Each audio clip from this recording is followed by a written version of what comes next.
G'day there guys, it's Connie here from Marquee Industries and we are back with some more stories from Reddit. As always, if you enjoy these videos, be sure to hit like and subscribe, and also the notification bell so you never miss an episode. Alrighty, let's get right into it. Okie dokie, we're on relationships. This one was written by user Mulco, and it's titled, My boyfriend of 2 years is reverting back to college life. My boyfriend is obsessed with climbing and bouldering. He plans almost his entire life around it. He's very good at it and has even become semi-sponsored. He gets discounted gear through the sponsorship, not money. We met through climbing about 4 years ago when we were both already in relationships and became friends. While I've known him, he has become more and more committed to the lifestyle. He sold his car to fund a climbing trip. He was halfway through an engineering degree and dropped out because it was getting in the way of competitions. His other real-life friends have all moved on in various ways, so most of his friends are just as obsessed with climbing as he is. He still had other hobbies and a stable income until we relocated. I worked for the government, woo, and was offered a promotion if I moved out west. My boyfriend was thrilled and really supportive. We decided to take the risk, accept the position, and move in together. The new position required a lot of changes. I'm on call most weekends, so my days of super competitive climbing are cut back. I get hair tested, so no more fun drug times. Some days I have to travel to different work sites, so I won't get home until after midnight. Overall, the job has been great though. It's laid back and fun, and the benefits are phenomenal. I'm really happy I made the jump. However, my boyfriend has gone the total opposite. Back home, he had a 40-hour-week job with benefits. Out here, one of his climbing buddies got him a job at a sandwich shop working lunch shift. He explained it would be temporary while he searched for something better. 6 months later, he's still there with no interest in leaving. Why?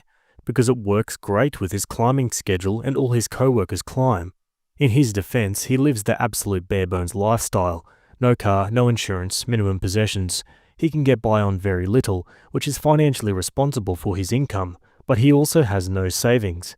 Any extra money goes towards climbing gear, granola, and travel money, gas, flights, bus tickets, to attend competitions. Don't get me wrong, I'm still a competitive climber and do well at it, but I really just want to have fun and meet people. My boyfriend used to be pretty relaxed about it as well, but since the bar is so much higher out here, he's thrown himself into getting better. The other climbing bros love it and they all feed off one another. And let me just say, most of those guys suck. They're almost all single, one wears a wedding band with climbing inscribed on it, broke and shameless, like musicians but less cool. Last time I hung out there, one of the guys told me I should buy the drinks since I make the big money. When he's not climbing with the dudes, he's watching the same climbing videos online, reading climbing forums, researching new gear, or compulsively checking scores on climbing results. I feel like all we ever talk or do anymore is climbing related, and I'm getting so frustrated.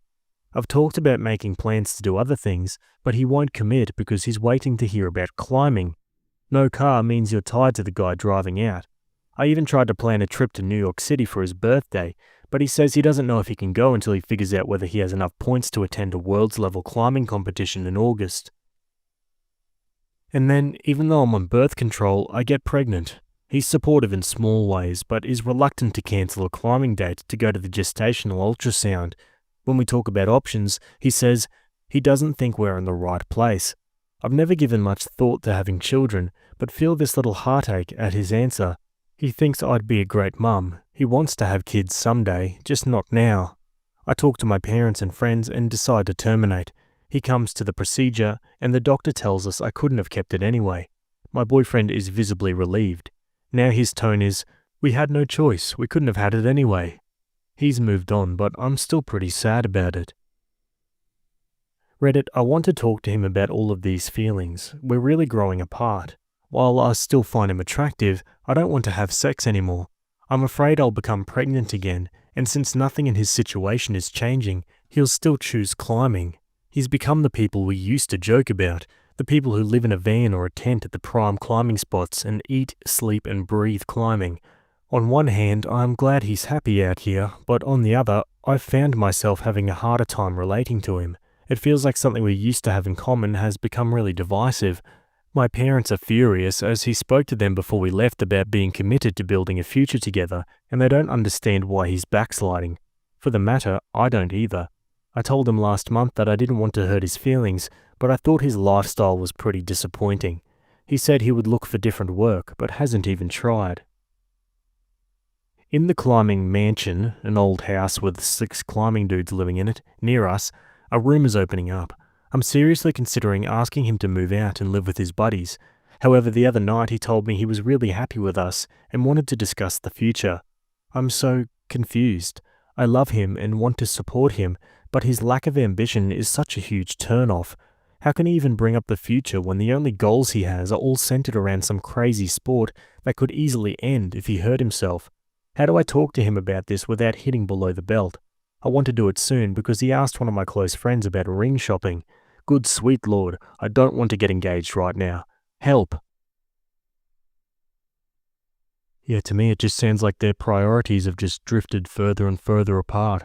Sounds like he's yearning for some extreme climbing lifestyle and she just wants to settle down. I've got no disrespect for anyone who wants to live out of a van at a cool climbing site and do it every day, but the reality is you can't have both.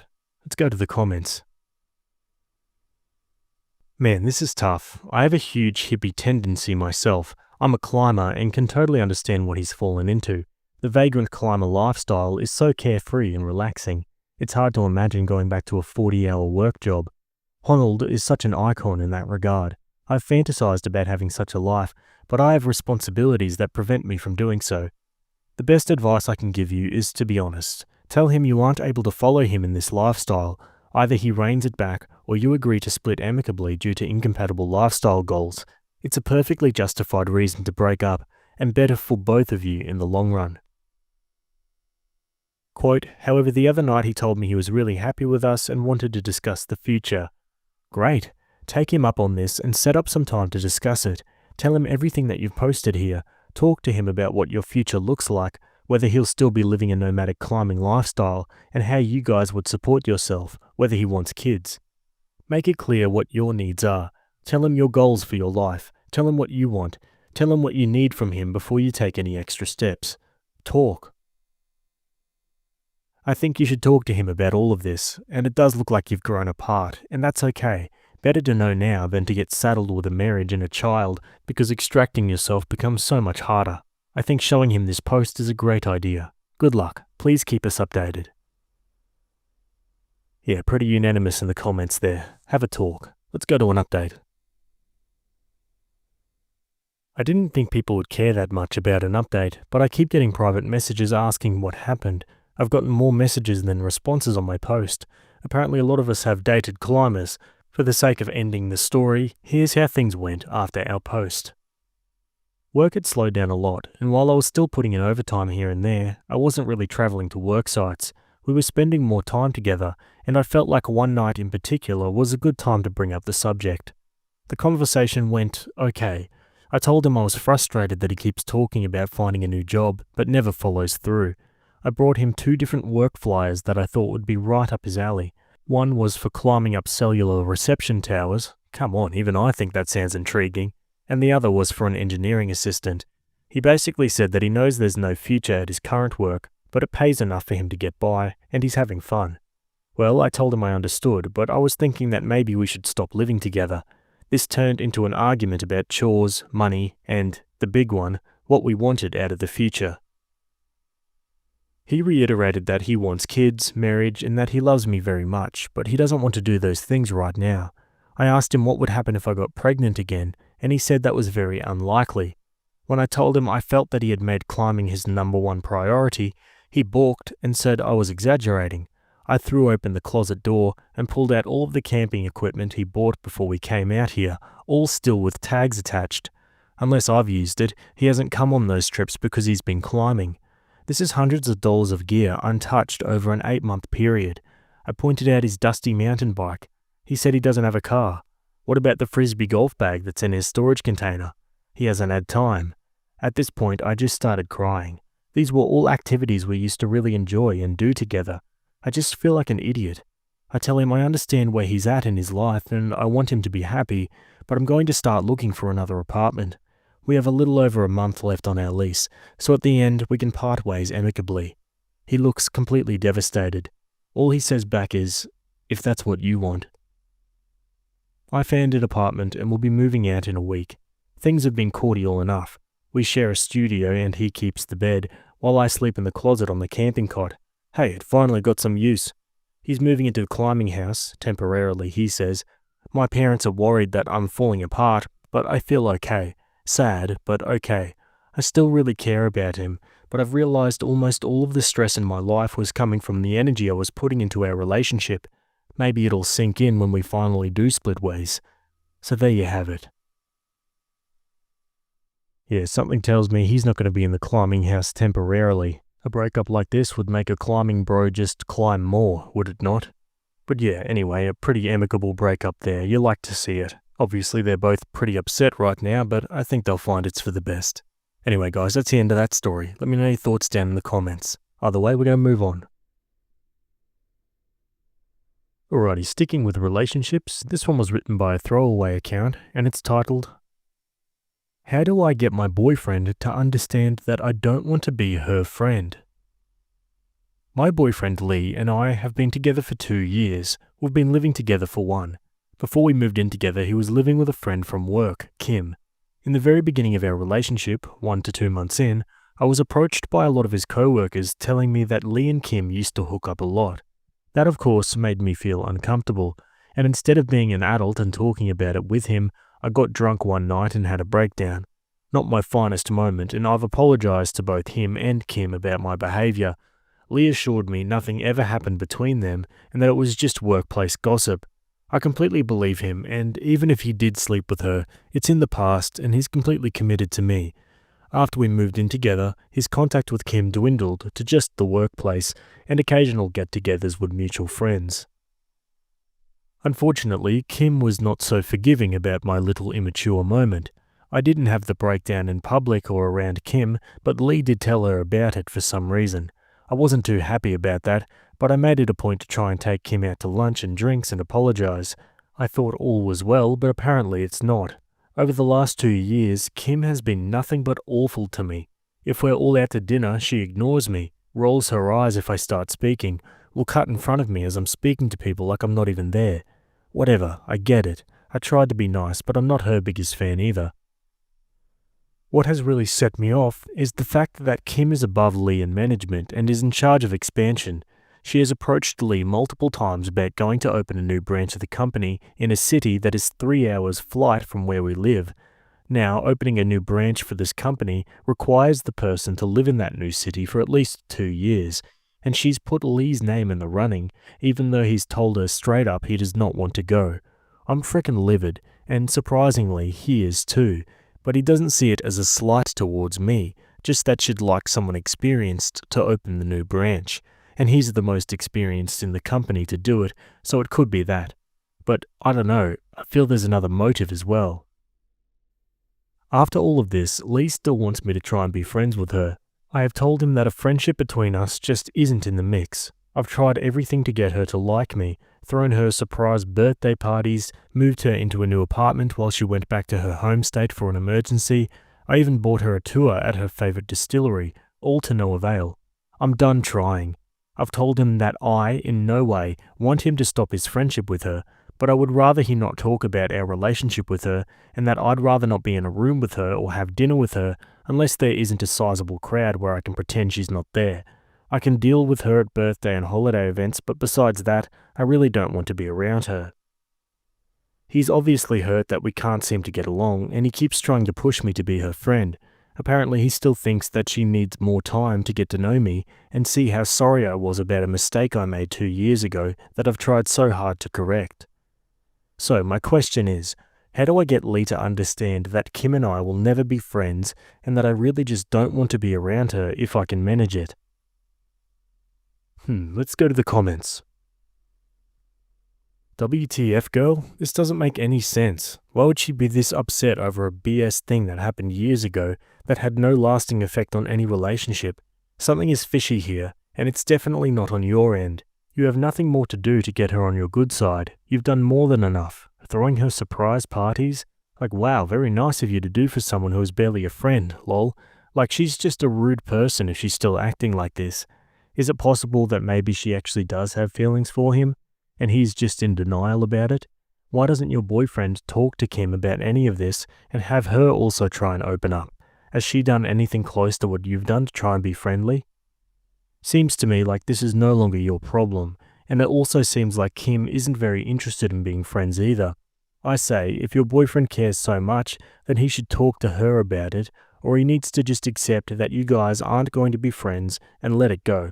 Although honestly, it's kind of messed up for her to be openly rude when you've been so nice. At the bare minimum, he should talk to her about being at least polite to you, because it does not at all seem like you deserve her attitude. She's ticked off because she lost her bang buddy, whom I strongly believe she has feelings for, and she's trying to sabotage your relationship to get him back. She's treating you like crap to try and assert herself as being more important than you. If your boyfriend doesn't defend you against the type of behavior she is displaying and expects you to just deal with it and play nice when you talk with him about it, then honestly, she's more important than you. And he wants you to be friends with her because then he doesn't have to deal with the drama and possibly pissing off his superior at work. You don't just have a Kim problem, you have a Lee problem. And I firmly believe that if you two ever end your relationship or decide to take a break, he'll end up banging her the second he gets a chance.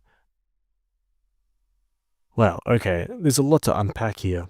First of all, your boyfriend should have never told her about your breakdown. That was messed up and makes me believe something more was going on between them.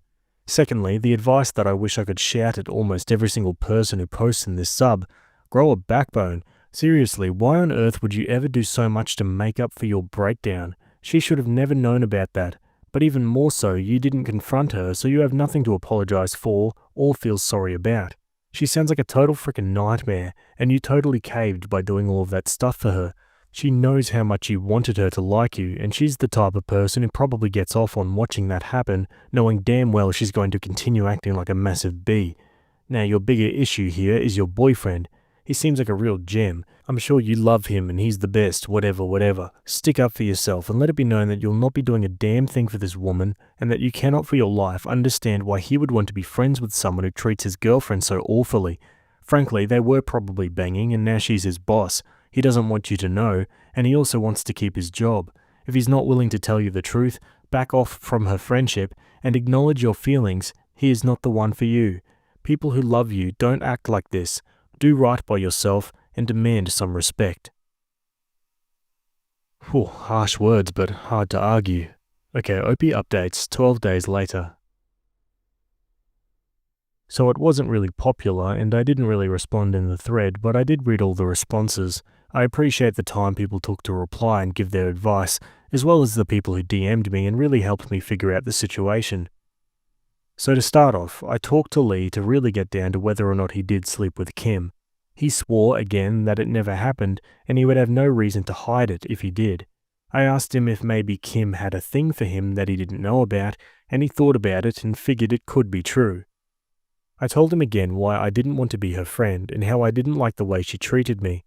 He wasn't aware of how bad it was, so I asked him to make a conscious effort to try and be more aware when we're hanging out together. He's very aloof about a lot of things. Makes me glad I made the first move in the relationship. So a week goes by and a couple of his buddies from work want to go out to dinner. We agree, and when we show up, Kim is there. She hugs Lee but then ignores me. I thought Lee missed it until he looked at me and gave me a raised eyebrow. Dinner goes on and Kim is doing her usual thing of ignoring me, rolling her eyes when I talk, or just rudely interrupting me. When she went to the bathroom, Lee turned to me and said, "I definitely see it, and I'm so sorry." So that was really nice to hear. As dinner was winding down, one of Lee's co-workers gets up to make a toast. He goes on and on about Lee being such a hard worker and how they're going to miss him when he moves to the branch. I was shocked, so I just said, "What?" without realizing I said it aloud. Lee was just as shocked and told them he hadn't taken the job and he didn't want the job. That's when Kim said that he was one of the top 3 picked to go down. Lee was ticked. He got up to go get another drink and I went with him. When he found out that Kim put his name in the running, he went to the higher-ups and told them it was a mistake and that he was not interested, which means Kim must have found out and talked the bosses into putting his name back in the running. We ended up leaving early and going home. I told him I'd support him if he wanted to go, but he's very much against going.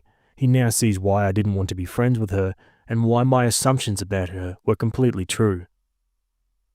He went back to work on Monday and asked to be moved to a new department that's not under Kim. He went to HR about Kim overstepping her boundaries, and he's even thinking about finding a new job where he doesn't have to interact with her. I'm so glad he finally saw what I saw, and he's completely done with Kim.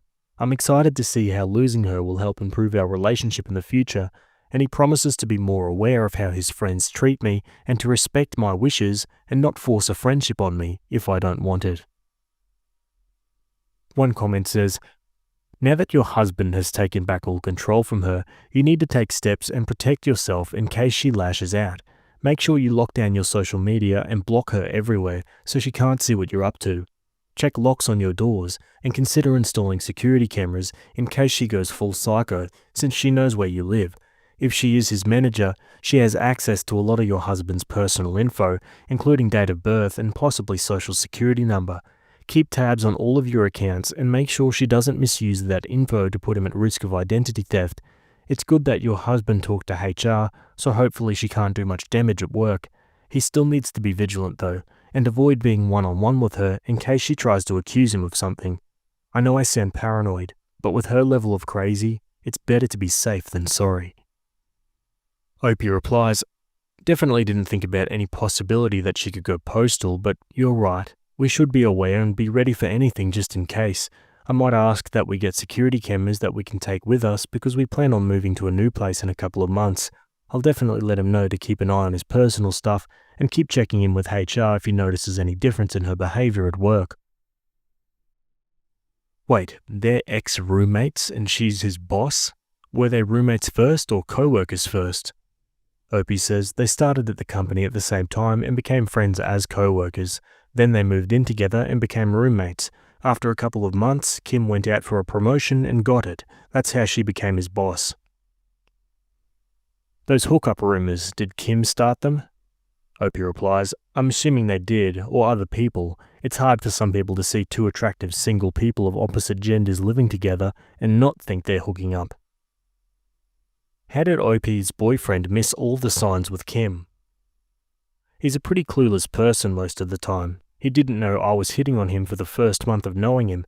I decided to just make a move and he was completely shocked that I liked him because he liked me, so I can see how this went over his head. Yeah, sounds like Lee's pretty clueless with what's going on around him, but hopefully this situation was a bit of a wake-up call for him. You gotta stay vigilant when there's people like Kim around. Anyway guys, that's the end of that story. As always, I'd love to hear your thoughts down below, and we'll move on to another one. Okay, jumping over to Am I the A-hole? This one was written by user The Uni Mermaid, and it's titled, "Am I the A-hole for not eating a Thanksgiving dish I suspect was made last year?" Long-time lurker, first-time poster, but I'm so baffled about this situation I need a non-biased perspective. My husband and I, 30-ish, have a quite large family. His parents, his 2 siblings, plus spouses and kids. My divorced parents and their new spouses, plus my siblings and their spouses and kids. Altogether, we are well over 20 people, so family gatherings can be overwhelming for the person hosting. And yes, my divorced parents and their new spouses get along fine, and there's no drama. Last night, we celebrated Thanksgiving, and as a family tradition, everyone brings a dish. Usually, we communicate with each other so that way everyone is making different types of food. My sister-in-law, wife of my brother, said that she was going to bring her mum's famous sweet potato casserole.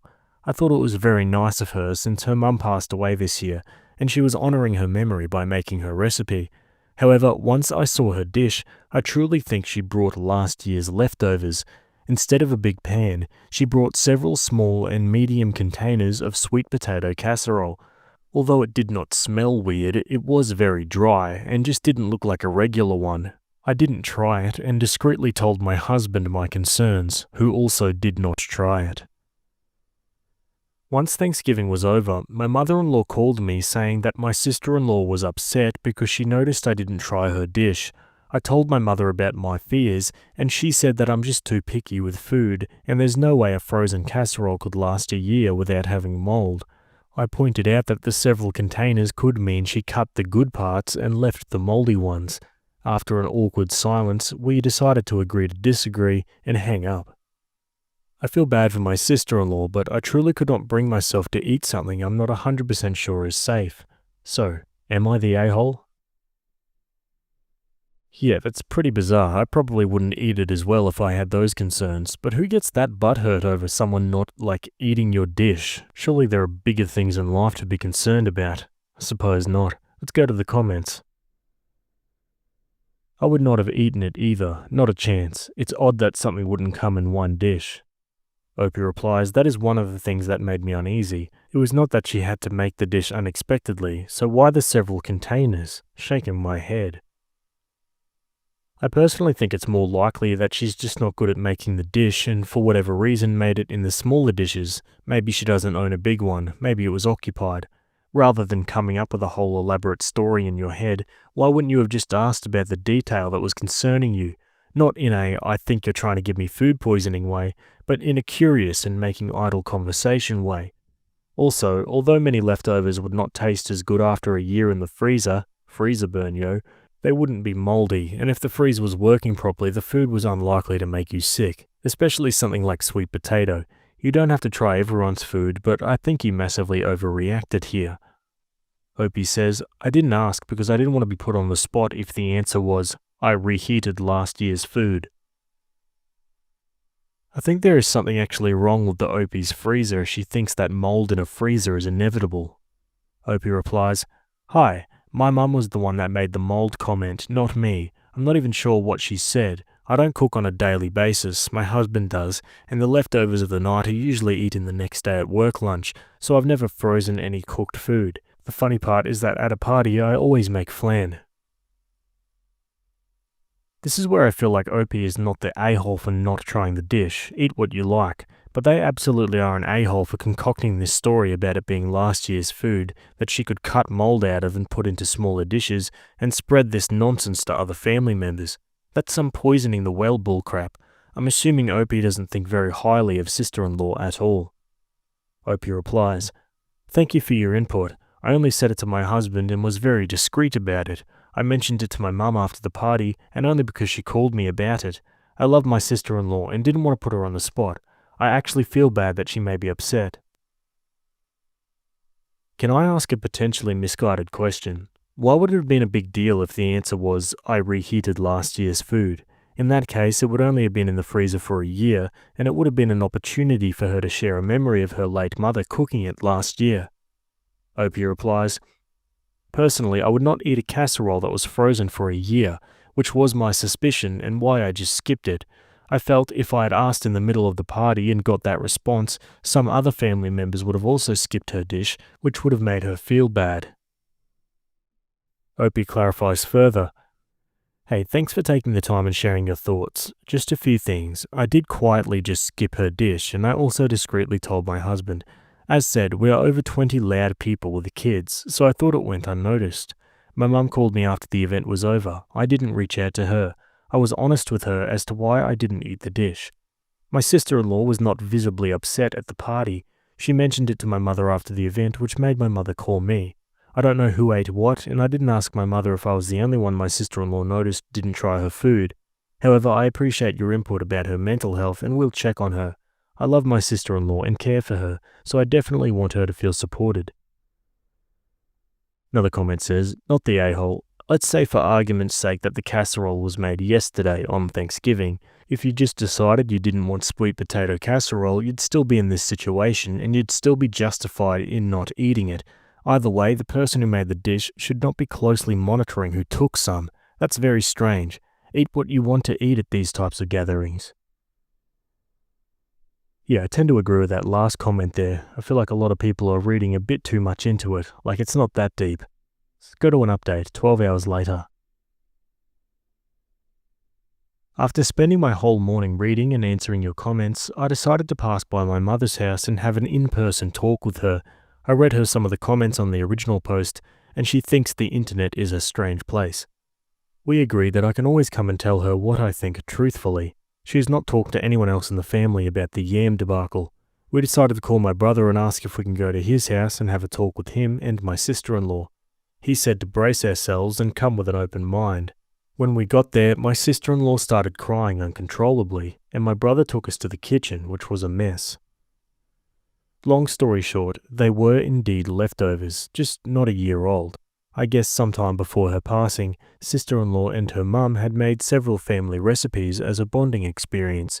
The casserole was one of the staple recipes, and my sister-in-law had froze several containers of it. On Thanksgiving week, she thawed some of it and tried to replicate the taste without luck. I guess the pressure of making it for us got the best of her, and she got more and more frustrated as the date approached. On Thursday, she finally gave up and decided to just reheat the ones she had frozen. As to why my sister-in-law noticed that I didn't eat her dish, well, apparently in prior years I had complimented the casserole as this is the best one I've ever tried, so this year she was expecting some comment and was sad when I didn't even try it. I apologized and told her I was really sorry that I hurt her feelings. She apologized for singling me out. We told her to rest, and in the meantime, me, my mother and brother cleaned the kitchen, tidied the house, and Mum made her soup, ajiako, if you know you know. My mum decided to stay, but I left a bit after everything was done and everyone was calm. As a goodwill gesture, I'm getting my sister-in-law a mini spa day that I think she will enjoy and help her feel better. So that's pretty much it. No big fight, no big dramatic scene. Sorry, not sorry. Thank you all for your opinions. I will be more thoughtful of people's feelings, but I still will not eat something I don't want to just please someone. No reports that anyone got sick, by the way. Lastly, does my mother think frozen food can get moldy? She claims she said it in the heat of the moment, and because I was annoying her, she knows cooking is not my forte, so she thought I had no good comeback to that. I opened her freezer, and there's only meat and ice cream, so who knows at this point. Alrighty guys, and that's the end of that story. Yeah, all's well that ends well really, other than the mum dying of course, but everyone had their reasons. Alrighty, let me know your thoughts and we'll move on again. Okay, now we're over on the marriage subreddit. This one was written by user No Information, and it's titled, I met the girl my husband is mentoring, and now I feel insecure. Hello all. My husband works in a law firm and recently started mentoring a fresh new hire. He's an open book with me, so he tells me everything that goes on in his work life, and asked if he could invite his mentee over for dinner and to meet our family. I said yes. He's done this a couple of times in the past and brought to dinner freshly graduated guys and girls, and we had always had pleasant evenings. We organized the date, and I meet this girl. First thing, she was gorgeous, like drop-dead gorgeous. Second, I learned that she's a Harvard graduate and her father is a senator. She was very polite and glad to meet me, but the more the evening went on, the more I started feeling insecure. She couldn't stop gushing about my husband, how much she's learned from him, how awesome he is, etc., which to be honest I agree with and feel proud. But she also says things like now she understands why they say behind every great man there's a great woman, that my husband always says great things about me, and that I'm even more beautiful than in the pictures my husband showed her. At the end of the evening, she said we are exquisite people and that she would like to meet again. I have been stewing on this for days. I don't know why, but first thing, I feel very insecure with this girl around. Not that I think my husband would cheat on me, I trust him wholeheartedly. Second place, I catched her looking at my husband in a way I don't know I can describe, an expression that in my opinion screamed a desire. That said, she gazed at me like that a couple of times too. She has those icy blue eyes, and the intensity of her stare was something that really put me off. I don't know what to make of it. My husband noticed I'm a bit off and inquired about the matter, but I reassured him I'm just a bit tired as of late. I thought this sensation would pass, but it's still there, and at this point, I think I need to talk about this with him. I hope I don't come off as crazy or paranoid. Let's go to the comments.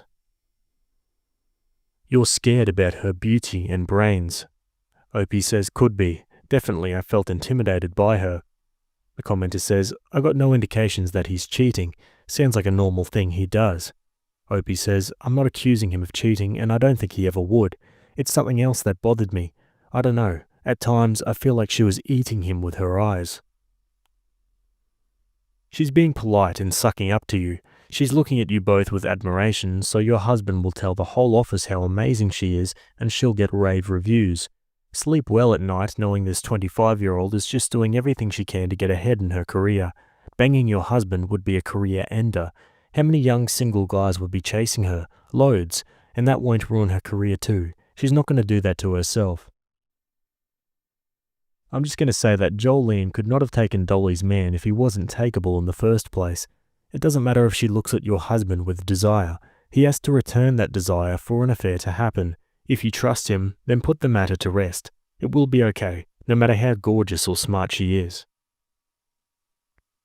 The first issue I'd like to point out is you lying to your husband saying you'd been a bit tired as of late, instead of being open and honest about how you were feeling. I'm sure if you explained yourself, I'd hope your husband would respect that and not bring her over to your home anymore.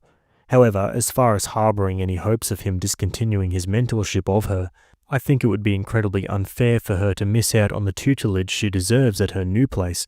I do think the feelings you are feeling are natural and valid, but I also think they're coming from a place of deep insecurity, and I think that's something you should work on inside of yourself and not put it on those around you. I hope this didn't come off too harsh, and I do wish you the best of luck with this. Also, your husband is married to you, not anyone else. I'm sure he believes you're the most beautiful woman on earth. Opie replies, "Thank you for your opinion. I agree that it would be unfair if my husband stopped mentoring her if I asked him, and he would if I did, but I still feel this uneasiness. And you're right, I shouldn't have lied about it and hid my feelings."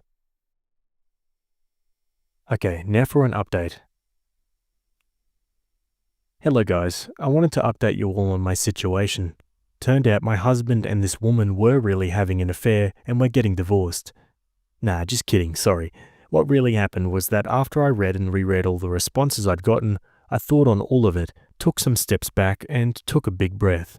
I didn't talk about this with my husband, but I took some time to self-care, picked back up yoga and paintings while considering my next course of action. I concluded the issue was all in my head, and perhaps I felt like I did because I wasn't tending to my marriage like I should have. I started putting in that little extra, getting more engaged about his going-ons, taking him out on dinner dates and joining him on his hikes, much to his delight. I also took care of myself, got a new hairstyle and colour, and some new clothes. My husband had to pick up his jaw from the floor and was very appreciative, and I admit this kind of gave me the ego boost. Although I never said anything, I think he kind of picked up my feelings last month, because a couple of times, completely unprompted, he told me how much he loves me, how I am the diamond of his life. It felt good being reassured like that. So things are good between us and looking forward to an amazing Christmas. As for the woman he's mentoring, the people who said she was playing the dance because she comes from a political family and saw her father doing it were right. We got invited to dinner and her parents were exactly like their daughter, gushing all over about how my husband is amazing to her, etc. So yeah, just politics and career. Husband admitted to me he is courting her father through the girl because this could be the big break in his career. Things are relaxed between me and the girl. She came over for dinner another time, and this time I was confident and reassured enough that I enjoyed her company and found her a very talented and intelligent young woman who will be going places. I admit I still have some jealousy towards her, but I'm using it to drive myself in my program of self-improvement. I have some big plans to improve my life and perhaps change career, and I'm sure my husband will be thrilled about it. That's it for now. Wish me luck.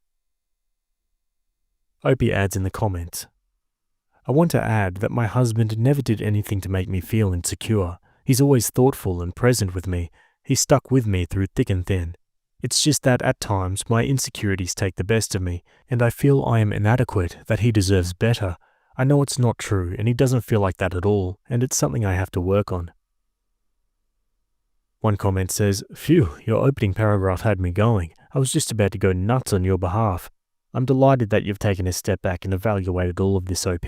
All the little changes you've made are amazing, and I'm sure your husband appreciates them. I hope you have a wonderful, passionate Christmas.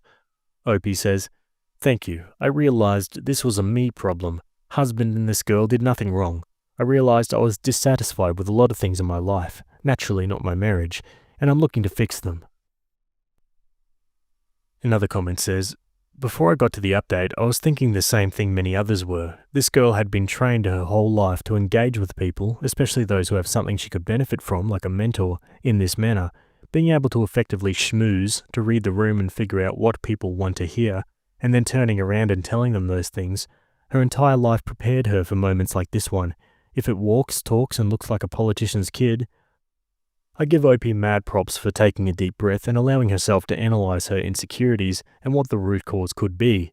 And she was able to successfully figure it out, then made some adjustments to correct them.